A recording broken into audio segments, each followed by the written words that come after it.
তেলিয়ামুড়ায় গৃহবধূ দীপান্বিতা সরকার পালের হত্যাকাণ্ডের ঘটনায় এবার সোচ্চার তেলিয়ামুড়া মহিলা মোর্চা। সোমবার সন্ধ্যায় তেলিয়ামুড়া মণ্ডল মহিলা মোর্চার 5 জনের একটি প্রতিনিধি দল তেলিয়ামুড়া থানার ওসি রাজীব দেবনাথের নিকট একটি ডেপুটেশনে মিলিত হয়।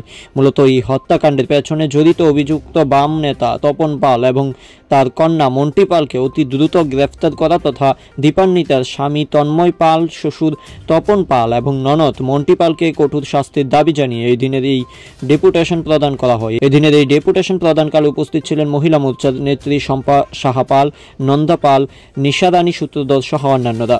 নমস্কার, আমরা তেলিয়ামুড়া মণ্ডলের মহিলা মোর্চা থেকে আমরা এসেছি থানা বড়বাবুর কাছে। আমরা ডেপুটেশন দিতে পরশু যে তন্ময় পালের বুকে মার্ডার করা হয়েছে, মার্ডার করে তাকে আগুন লাগিয়ে দিয়েছে, যাতে মনে হয় যে সে আগুন লাগিয়েছে, সে নিজে আগুন লাগিয়ে না, তার গায়ে মার্ডার করে আগুন লাগানো হয়েছে। আমরা এখানে এসেছি, আমরা আশাবাদী যে ওসি সাহেবের কথা শুনে আমরা বুঝতে পেরেছি অনেকটি পয়েন্টে যে তাকে মার্ডারিং করা হয়েছে। অনেকটি পয়েন্ট আছে, আমরা যাতে সুশাস্তি হয় তাদের, যাতে তাদের শাস্তি দেখে অন্য যারা আছে তারাও যেন আর কোনোদিন মহিলাদের উপর বা নারীদের উপর এইভাবে নির্যাতন করতে না পারে, সেই জন্য সুষ্ঠু বিচারের জন্য আমরা এসেছি।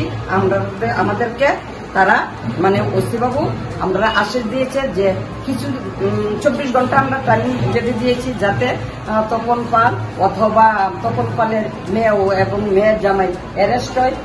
তিনি শুধু তাই নয়, মেয়ে বৌমাকে যে খুন করেছে তাই নয়, তিনি বিগত দিনে মানে সিপিএম এর আমলে অনেক কিছু করেছে, সন্ত্রাসও করেছে, মেয়েদের উপরেও অনেক নির্যাতন করেছে।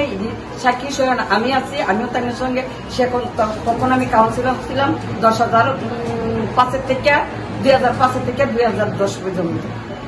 এটারই একটি স্বরূপ তার নিজের ছেলের বউকে খুন করেছে, মানে মার্ডার করেছে, মার্ডার করে তাকে আগুন লাগিয়ে দিয়েছে।